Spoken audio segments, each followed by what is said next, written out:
Bonjour, aujourd'hui je tenais à vous faire une petite vidéo pour vous présenter cette extension Tempête de l'âme. Alors c'est une extension qui est parue pour la première version du jeu de plateau le Trône de Fer. Elle est sortie en 2009. Alors je ne fais pas cette vidéo pour vous détailler les règles de cette extension. Je vais juste m'attarder sur deux modules qui sont parus dans celle-ci, qui s'appellent donc Chef et Cachot et Cartes tactiques.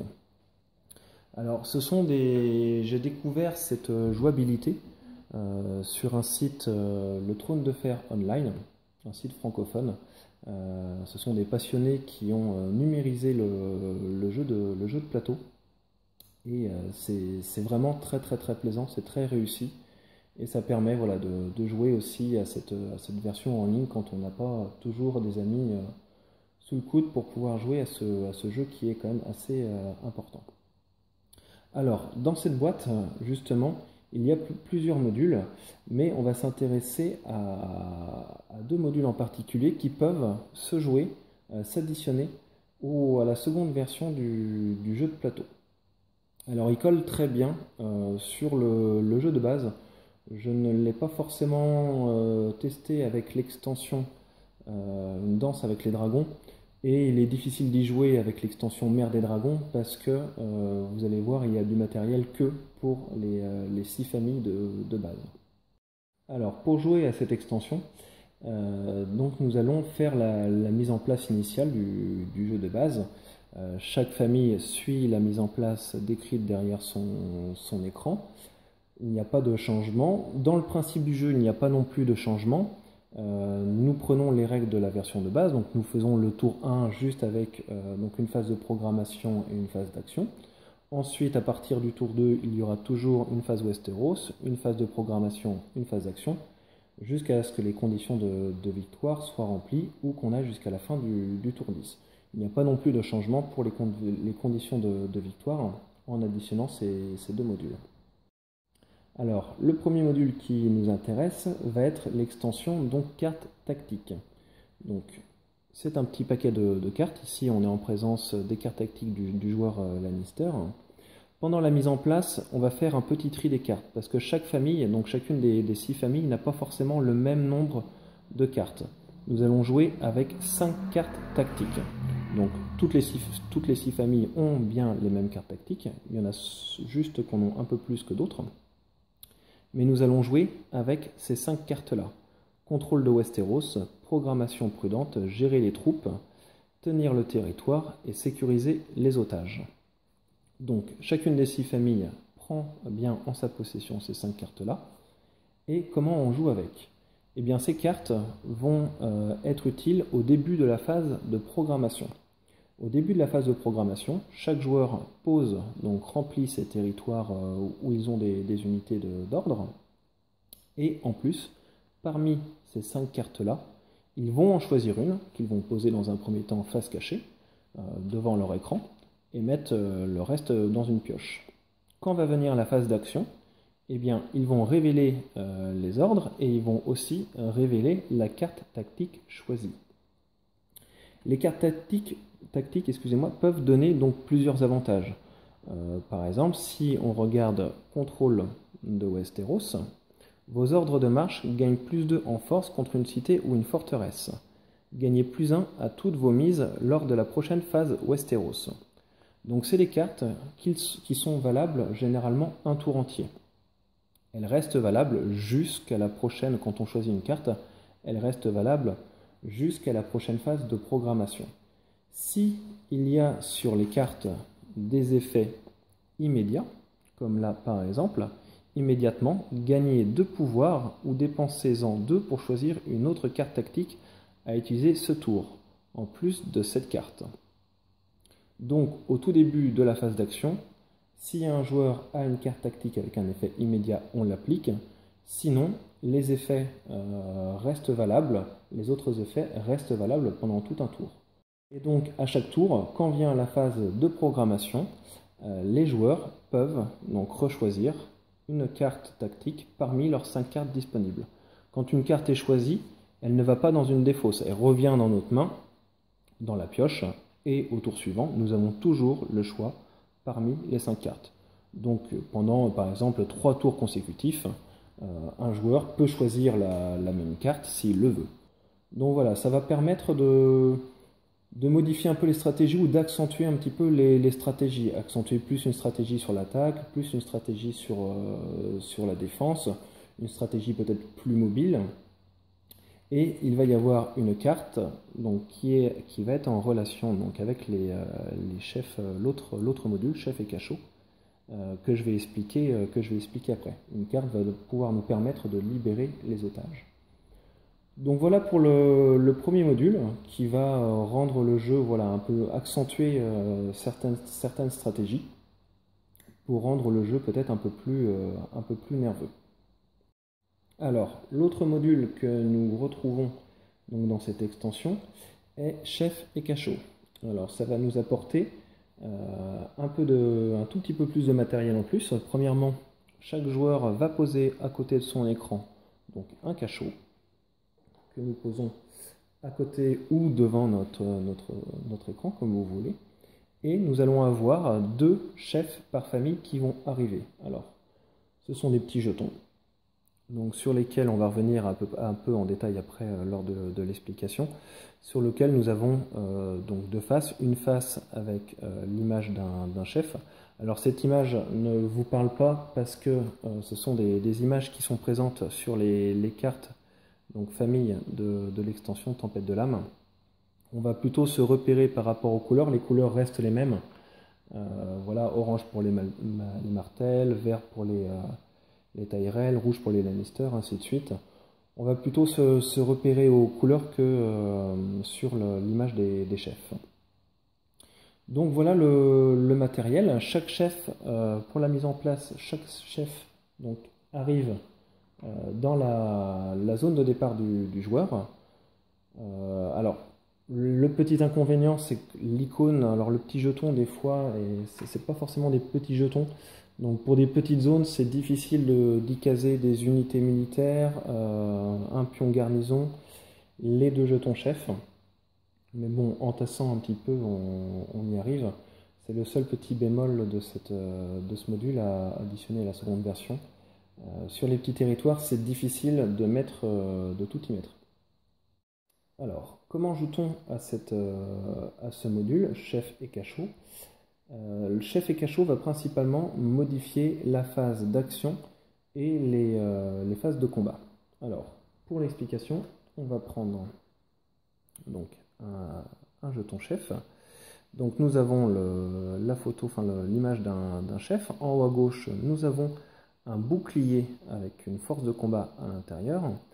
Et en bas, nous avons un petit parchemin où il y a un ordre d'inscrits. Donc ici, c'est vrai que c'est l'iconographie de la première version.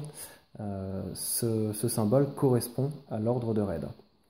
Alors, c'est un symbole d'activation, c'est-à-dire que si dans la zone où est présent ce chef, il y a un raid, au moment de la résolution de cet ordre, nous pourrons activer ce chef.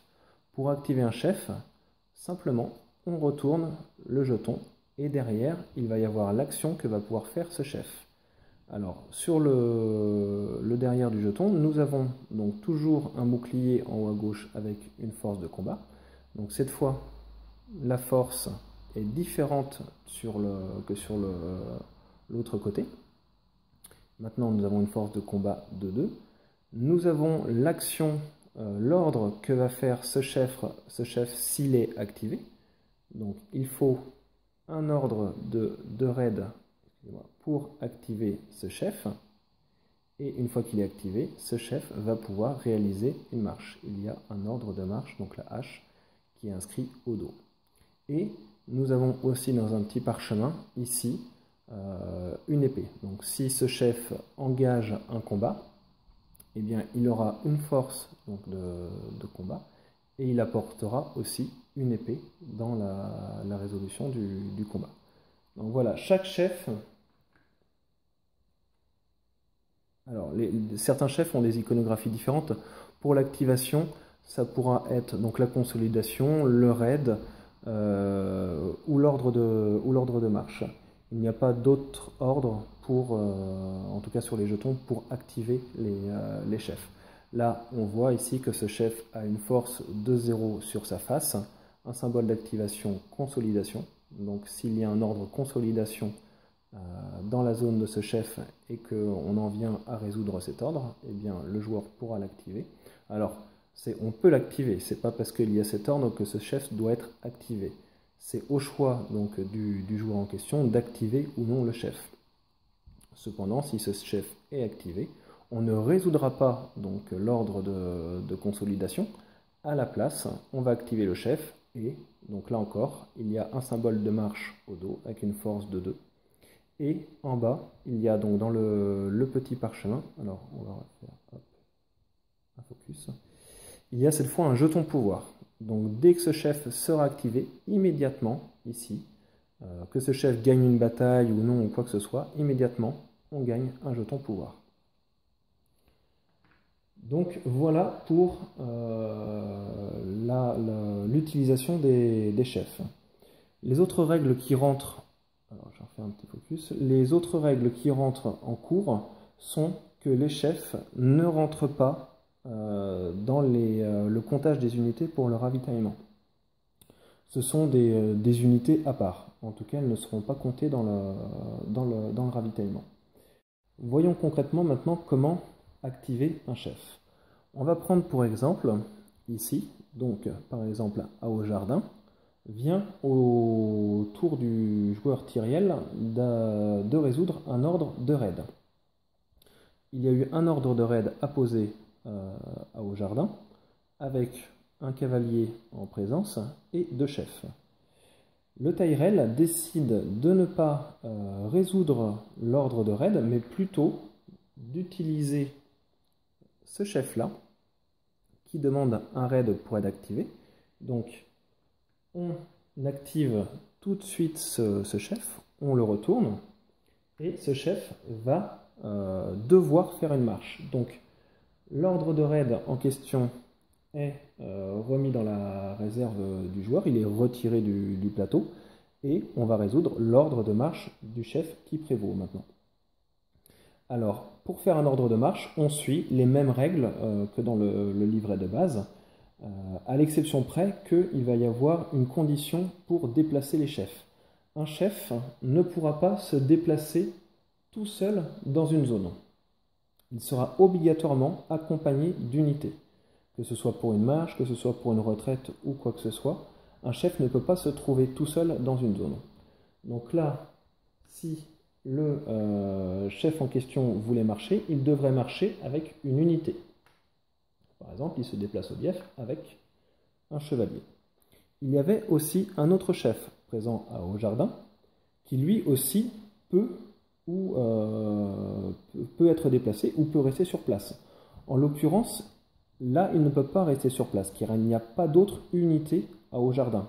Le chevalier s'est déplacé avec le premier chef, donc lui ne peut pas rester Au Jardin. La garnison ne comptant pas comme une unité pour conserver un chef sur un territoire. Ce chef est obligé aussi de se déplacer. Donc soit il accompagne le premier chef, soit il se déplace aussi dans cette région adjacente car il y a une unité ici, mais il peut aussi utiliser le transport maritime, par exemple, pour venir sur ce territoire-là où il y a 2 unités Tyrell présentes. Voilà pour le déplacement de ce chef. Une fois que ce chef a fait son déplacement, a résolu l'ordre de marche, et bien immédiatement, il retourne sur sa face d'activation. Ensuite, voilà, vient au tour d'autres joueurs de résoudre leur ordre de raid. On passe à l'ordre de marche. Ici, le Tyrell a un ordre de marche qu'il résout, et bien il décide de déplacer cette unité ici, par exemple. Ainsi de suite pour les ordres de marche. Vient le tour de l'ordre de consolidation. On voit ici qu'un chef donc, est parti de Au Jardin pour arriver sur ce territoire où il y a un ordre de consolidation. Et ce chef a un ordre de consolidation pour être activé. Eh bien, le joueur Tyrell décide de ne pas résoudre donc l'ordre d'activation, mais de l'utiliser pour activer le chef. Donc cet ordre est retiré du plateau. On retourne donc le chef, qui lui aussi a un ordre de marche en activation. Donc immédiatement, le joueur doit résoudre cet ordre de marche. Eh bien, il pourrait utiliser cet ordre de marche pour déplacer par exemple un chevalier, remettre un chevalier au jardin, et puis se déplacer dans cette zone où il y a une unité militaire, en laissant par exemple un fantassin dans cette zone. Donc voilà, comprenez bien qu'on va pouvoir voilà, comme ça activer plusieurs chefs pendant un tour, des fois l'activer, le redéplacer sur un ordre qui lui permettra d'être réactivé un peu plus tard, et chronologiquement comme ça les chefs vont pouvoir se déplacer de territoire en territoire, et ça permet, bon, des fois, sur des ordres sur lesquels on aurait quelques doutes, d'avoir une autre possibilité d'activation. Alors voyons maintenant le cas où le déplacement d'un chef engagerait un combat. Alors pour ce faire, nous allons prendre cet exemple. Nous sommes au moment de la résolution d'un ordre de consolidation. Le Tyrell décide de ne pas utiliser donc cet ordre pour gagner du pouvoir, mais pour activer son chef. Donc il le retourne. Nous sommes sur un ordre de marche. Immédiatement, il gagne un jeton de pouvoir. Le Tyrell décide de marcher sur ce territoire où il y a le martel. Il décide aussi directement d'y emmener ses unités. De toute façon, il est obligé au moins d'y emmener une unité militaire. Donc il y a combat. Et là, les jetons chefs vont aussi apporter leur force de combat, que ce soit en attaque, en défense ou en soutien. Ici, on voit donc qu'il y a un chef pour le Tyrell, il y a aussi un chef pour le martel, et juste au-dessus, nous avons un ordre de soutien du Tyrell, qui dans cette région a aussi un chef. Donc on calcule la force de combat des unités en présence sur place, des jetons, à savoir qu'aussi un ordre de marche au dos d'un jeton chef est toujours considéré comme un ordre de marche plus 0. Il n'y a pas de modificateur de force sur les ordres de marche des chefs.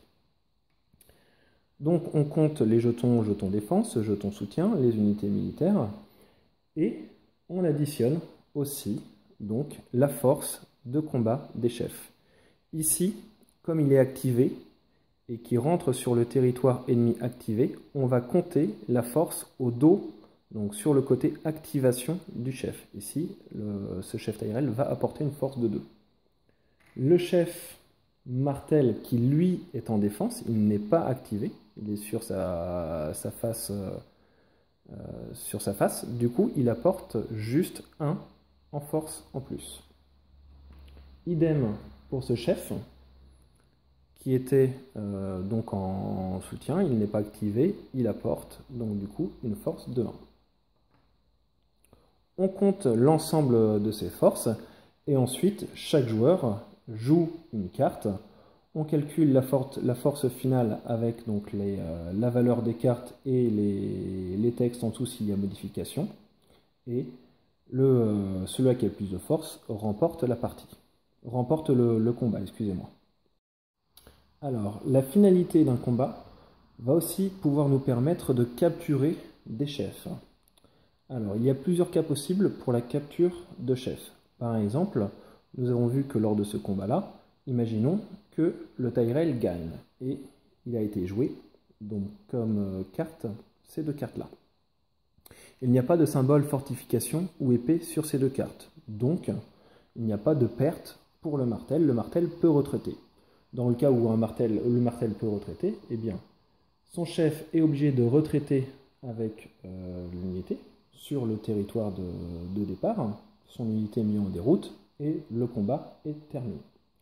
Imaginons maintenant que le martel ne puisse pas retraiter. Pour une raison ou une autre, il y a des unités militaires dans les zones adjacentes, le martel ne peut pas retraiter.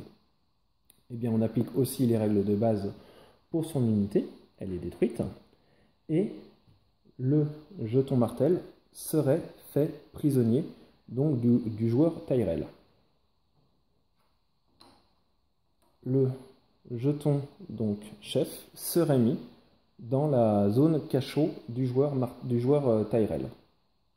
Si il y avait aussi deux chefs donc en jeu, dans le cas où le martel ne puisse toujours pas retraiter, il y a toujours des unités militaires sur les zones adjacentes, et bien toujours pareil, l'unité est détruite et cette fois le joueur Tyrell capture les deux chefs. Les deux chefs ne pouvaient pas retraiter, ils sont tous les deux capturés et mis dans le cachot du joueur Tyrell. Alors, hop, je replace ça. Imaginons maintenant une autre défaite possible. Ces deux cartes-là auraient été jouées. C'est toujours le Tyrell qui remporte la bataille. Et il y avait ces deux cartes-là jouées. Il y a une épée et de l'autre côté, il n'y a pas de symbole fortification. Donc, il y a une perte pour le joueur martel. Le joueur Tyrell, qui est le vainqueur, pourrait décider de réduire une perte pour pouvoir capturer un chef. Par exemple, il décide de ne pas que le chevalier ne serait pas une perte. Il annule cette perte-là pour capturer le chef en question. De cette manière-là, on ne peut pas capturer plus d'un chef.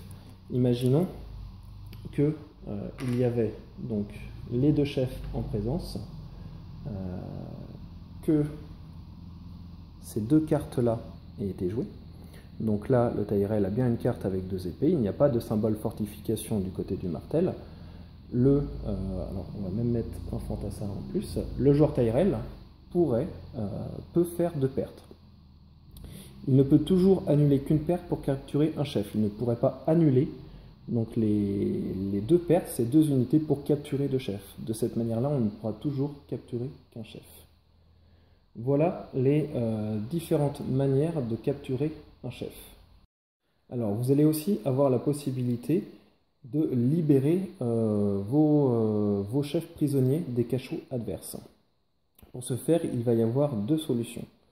La première va être de jouer donc la carte sécuriser les otages. En deuxième position, il y a marqué quand vous gagnez une bataille en tant qu'attaquant, vous pouvez prendre un chef du cachot du perdant. Par exemple, imaginons qu'il y a bataille, donc que le Lannister a joué cette carte tactique, qu'il y a bataille entre le Lannister et le martel. Le martel, lui, avait un chef Stark et un chef Lannister dans son cachot. Le Lannister gagne cette bataille, et bien, il va pouvoir, à la fin de cette bataille, libérer donc, son chef prisonnier du cachot adverse et le remettre sur le territoire. Ici, donc, le martel bat en retraite et le joueur a libéré, donc le Lannister a libéré un de ses chefs. Imaginons qu'il y ait toujours bataille entre le Lannister et le martel, que le Lannister a toujours joué cette carte-là, sécuriser les otages. Il remporte la bataille, et dans le cachot donc, du martel, il n'y avait pas de chef Lannister. Eh bien, il peut quand même voler le chef Stark, qui était présent dans le cachot du martel, et lui, le mettre dans son cachot. La deuxième possibilité, de libérer un otage va être lors de la phase de résolution des ordres de consolidation. Si un ordre de consolidation, par exemple, est mis sur un territoire, qu'il est résolu, et bien immédiatement, ce joueur en question peut entamer des négociations avec n'importe qui autour de la table qui aurait en sa possession un de ses chefs.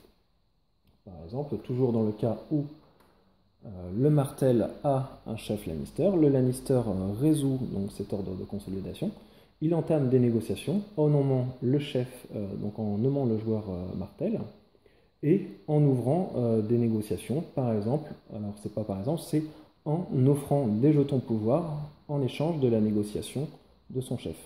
Il pourrait très bien aussi offrir des jetons pouvoir plus des chefs capturés dans son cachot. Là, par exemple, le Lannister propose au Martell de lui donner 3 pions de pouvoir, plus le chef Stark, pour libérer son chef. Le Martell accepte ou n'accepte pas. Voilà, les négociations aboutissent ou sont refusées. Si les négociations aboutissent, le Lannister donne donc 3 jetons de pouvoir, plus le chef, et le chef, du coup, le chef Lannister, lui, est libéré et remis dans la région en question. Voilà pour les deux façons de libérer les otages. Dernière petite modification pour cette carte, sécuriser les otages. En dernière position, il est marqué quand vous exécutez un otage, vous pouvez échanger de place avec le propriétaire de l'otage sur une des zones d'influence. Cette carte va aussi pouvoir nous permettre d'exécuter un otage que nous aurions en notre possession dans notre cachot et pouvoir donc échanger de place sur l'une des pistes d'influence avec le propriétaire donc de l'otage exécuté. Voilà, ce qui amène aussi un côté encore plus traître au jeu. Voilà pour l'extension, donc une tempête de l'âme. Alors je ne vous ai pas donc expliqué toutes les règles de tous les modules de cette extension, juste deux qui, à mon sens, se marient très bien avec donc le jeu de base de la seconde version. Là où dans le jeu de base les parties sont plus ou moins lentes à démarrer, et bien le fait de rajouter les cartes tactiques et les chefs, alors ces deux extensions peuvent aussi se séparer, s'ajouter complètement séparément. Vous pouvez très bien jouer juste avec les cartes tactiques ou juste en jouant avec les chefs. Les deux s'accompagnent bien parce qu'elles interagissent aussi ensemble.